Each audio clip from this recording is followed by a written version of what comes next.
everyone and welcome to my channel. Today I'm sharing 9 new farmhouse kitchen DIYs. 5 of them are perfect for tiered tray decor, but all of them are quick and easy ways for you to refresh your kitchen.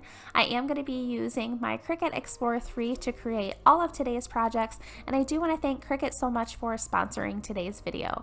Now let's go ahead and get started.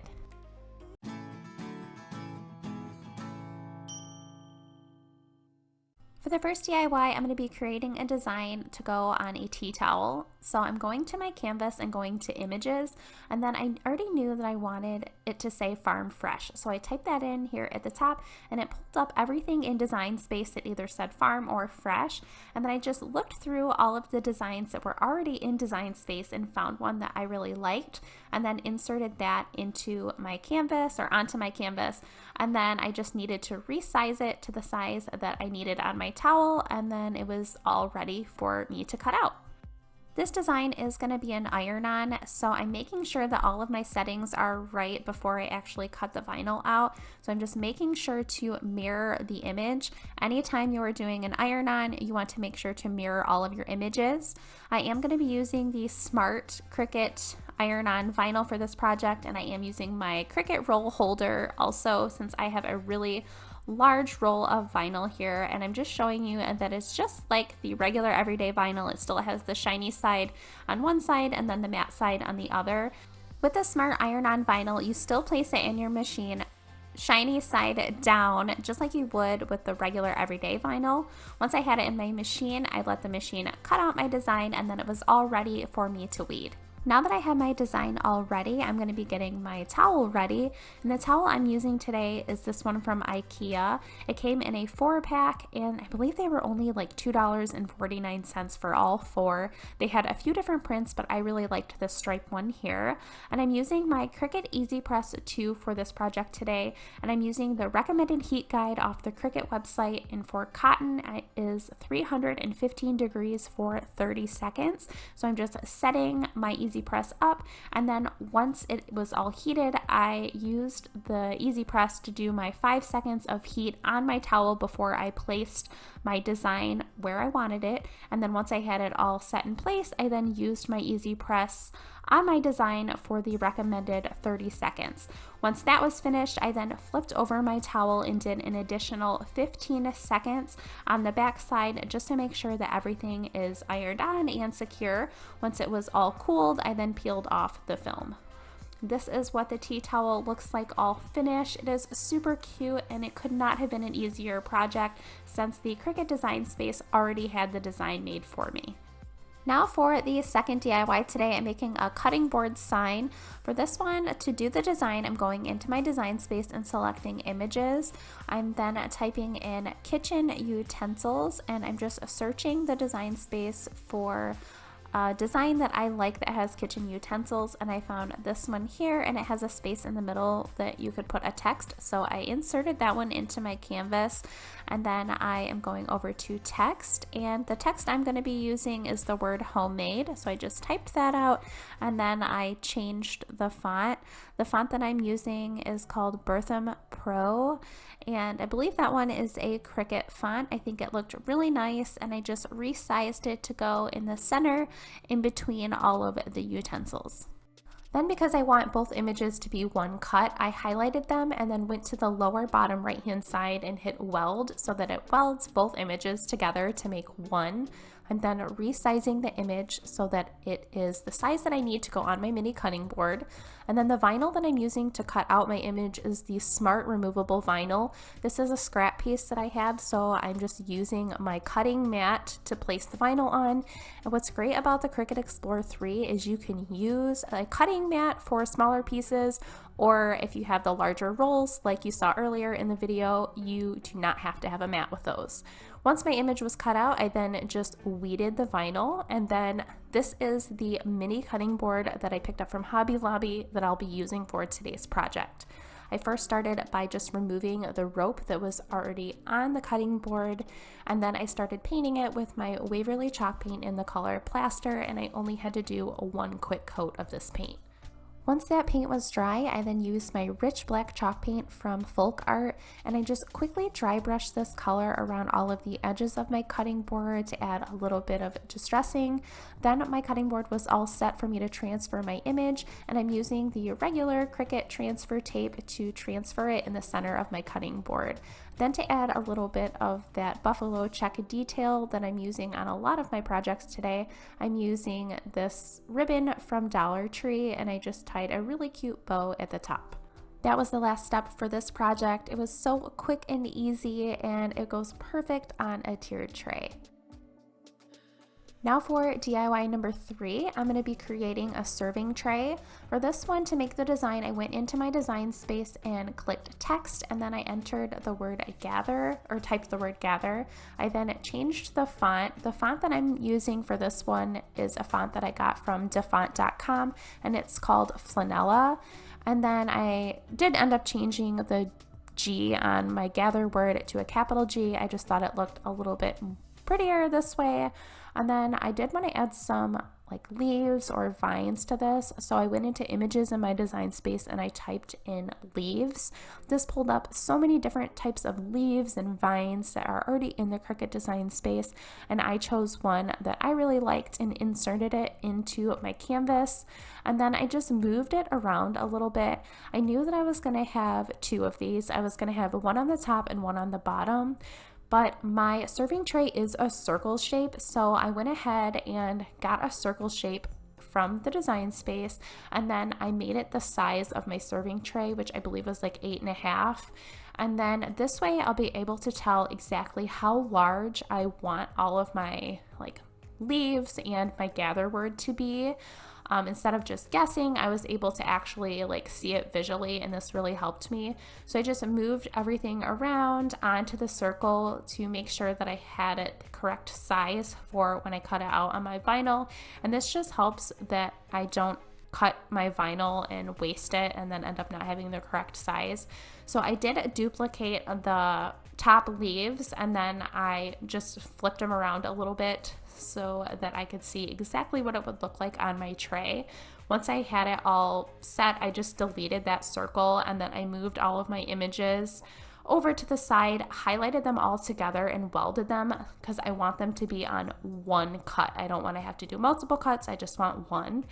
For the vinyl that I'm using, this is the Cricut Smart Removable Vinyl, and I am using it on a roll, and I did use my roll holder for this.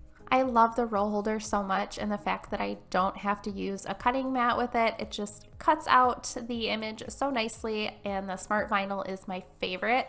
Once my image was all cut out, I then weeded the vinyl, and then I did do this all on one cut, but I am going to be like transferring it onto my serving tray in 3 different pieces.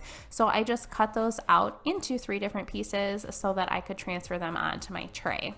The tray that I'm using for today is this round wood piece that I picked up from Lowe's. It was just under $9, and then I very quickly painted it with the Waverly chalk paint in the color Plaster. I only had to do 1 coat of this paint.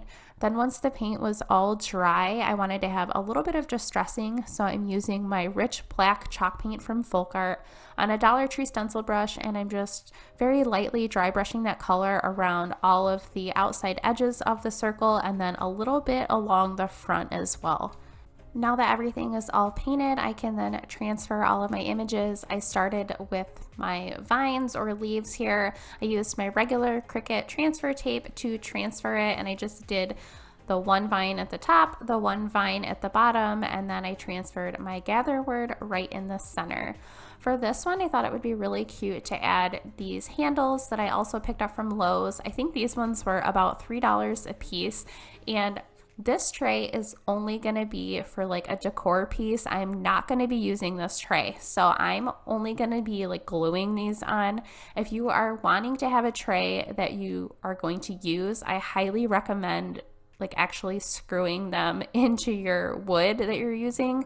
But like I said, I'm just going to be using this as like a decor piece that's going to sit in one of my like china cabinets.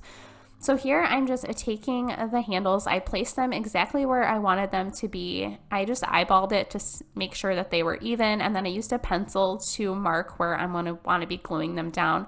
I used hot glue, and then I used E6000 as well, and then just pressed those back over top of the marks that I made with my pencil, and I did that for both sides.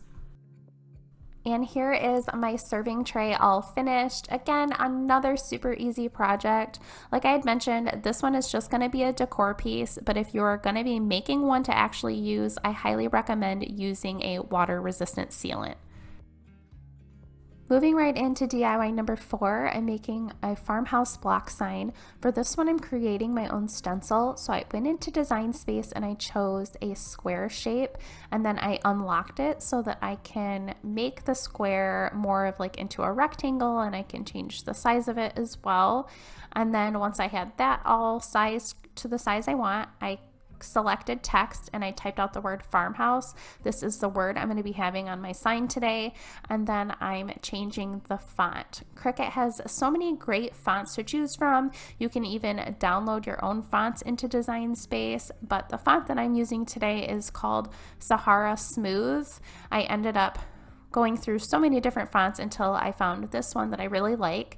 I then resized it, placed it inside of my rectangle, and then to make everything all together for me to slice, I highlighted them both together, went to the bottom right hand side, selected slice, and then removed the stencil from the two words, and then I could just delete both words farmhouse, and I was left with my stencil. And then it was all ready for me to cut out. I am going to be doing it on a mat, and this is the stencil vinyl that I'm going to be using to cut out my stencil. I just placed it on my cutting mat vinyl side up, just like you would regular Cricut vinyl, and then I let my Cricut Explorer 3 cut out my design. Once the design was all cut out, I then weeded the word farmhouse out of the vinyl. It's just opposite of what you would do with regular vinyl. I weeded the word out, not around the word. Then for this sign, I'm going to be using this scrap piece of wood that I had in my craft stash, and I quickly painted it with my rich black chalk paint from Folk Art, and I painted the entire piece of wood this color. Then it was all ready for me to transfer my vinyl, and with the stencil vinyl, you transfer it the same way you would with regular vinyl. You use your transfer tape and then just transfer it onto whatever surface you're doing. And then for the stencil color, I'm using the Waverly chalk paint in the color Plaster. Once the paint was dry, I then removed the stencil and then used my Cricut tool to remove all of the little like vinyl pieces that were left in between like the A and the H and things like that. I did end up dry brushing that plaster color around all of the edges of my block, but I lost that clip so I wasn't able to show you. And as you can see here, I'm cutting 2 pieces of this buffalo check ribbon from Dollar Tree down so that I'm able to wrap it around both ends of my block, and then I used a little bit of hot glue on the back side to secure the ribbon. And here is my farmhouse block sign all finished. This one is the perfect size for a tiered tray and was so easy to make. For the 5th DIY today, I'm creating a rooster block sign, and this one I'm going to go very quickly through it because it's just like the last one. I went to my images in Design Space, selected a square, I unlocked it so that I can create any kind of shape and size I want. Then I went to images and I typed in the word chicken. It pulled up so many roosters or chickens in Design Space, but I chose the one that I liked and inserted it into my canvas. I then placed it over top of my square. I highlighted them both together and then went to the bottom right hand side and selected slice. I then sliced the rooster out of my stencil that I made, and then I just deleted those 2 roosters and I had my stencil. For the vinyl I'm using, it's the same as the last one. I'm using my stencil vinyl, and then once it was all cut out, I weeded the rooster out of the vinyl. For this project, I'm using this block piece of wood. I believe this one came from a pack from Hobby Lobby, and then I painted it with my Folk Art chalk paint in the color Rich Black. Once that paint was all dry, I then used my Cricut transfer tape to transfer my rooster onto the front of the block. And then for the color that I'm using to stencil, it is the Plaster color from Waverly. Once the paint was dry, I then removed the stencil, Then to add some detail, I used that same plaster color on my stencil brush and just dry brushed that around all of the edges of my block. This is what my Rooster block looks like. Such an easy project for a tiered tray piece. Moving right along into DIY number 6, I'm creating my own jar labels. For this one, I went into Design Space and selected text. I then typed in the word sugar, since this is one of the ones I'm making a label for. I then went into my font and I'm changing the font. And for this one, I am using a defont.com label and it is Natalia. And then I just quickly changed it, and then I'm going to be creating 3 more words with my text. The next one I'm going to do flower, and then doing the word pinch, and then also the word dash. And then once I had all of my words, I then resized them and then just moved them over all to the left-hand side. I am going to be doing them all on one cut just to make it a little bit easier on myself, because then I can cut them out on their own once they're done. I highlighted them all together, went to the bottom and selected weld, and that will make it so that they're on one cut. I am using my removable Cricut vinyl, and since this is a scrap piece, I am going to be using my mat, and this is the smart vinyl. I'm not sure if I said that. It's the smart removable vinyl. Then I let my Explorer 3 cut out all of my labels or all of my words, and then very quickly just weeded them out. The smart vinyl is by far the easiest to weed in my personal opinion, and I really love it. 2 of the 4 jars I'm going to be using today are these 2 here. I recently picked these up from Hobby Lobby. They were part of the spring collection, and I believe I got them for 50% off. I just used my Cricut transfer tape to transfer the words sugar and flour on these 2, and then for the dash and pinch words, I used these 2 small jars that I had from, I believe, the Target dollar spot. I think they were like last year or the year before, but I had them in my stash and just hadn't used them yet. So I just very quickly transferred those labels onto those jars. And this is just such an easy way to refresh some of the jars in your kitchen. I love how these ones turned out, and I think it made a huge difference on these jars by just adding some labels. Next, for DIY number 7, I'm making a fresh pie sign. For this one, it's super simple. I went into my design space and selected images. I knew I wanted to have some sort of sign that said fresh or baked on it, so I just typed in the words fresh and baked, and the design space pulled up so many different images that had something to do with fresh or baking, and I went through and just chose the image that I liked best, which was this fresh pies baked daily one, and then I inserted that onto my canvas. I then just changed the color to black so I could see it a little bit better. I then resized it to the size that I need for my sign, and then for the vinyl that I'm using, it is the Smart Cricut removable vinyl, and I did use the one that I had on a large roll for this. And then I am moving on to actually making my sign. I'm using this Dollar Tree sign, and I'm just popping out the little ceramic piece that was in this sign, and then I'm painting that with my Folk Art chalk paint in the color Rich Black. I did do 2 coats of this paint on the front since I did have to cover up that blessed word, and then I'm using the Waverly chalk paint in the color Plaster to paint the frame of that. Once that was all dry, I then took that Rich Black color and very lightly painted that around all of the edges of the sign, or of the frame. Now that I have everything painted, I can then transfer my image to the center of my ceramic piece, and I use my regular Cricut transfer tape to do this, and then I use some hot glue on the inside back part of my frame, and then just place that ceramic piece back inside. This sign, so easy to do. I think it turned out super cute, looks so high end, and it is perfect on my tiered tray in my kitchen. For DIY number 8, I'm making a mini rolling pin. For this one, super simple. Again, I went into Design Space, selected text, and I'm typing out the word homemade. This is the word I'm going to have on my rolling pin.